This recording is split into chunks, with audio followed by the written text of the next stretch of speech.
What's up, my amigos?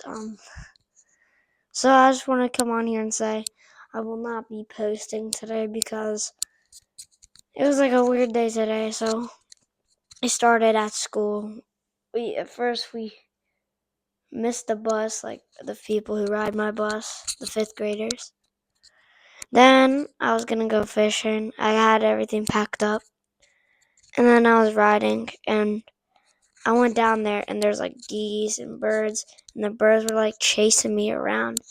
So I was just like, nah, I can't do this. But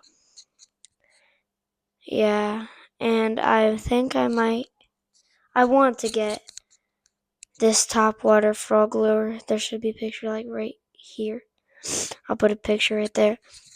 And my rod was stuck in a tree and stuff. And yeah, I don't know if I'll be posting for a minute because this weekend I'm going camping with my uncle and stuff. Maybe next week. So yeah, peace out, my amigos.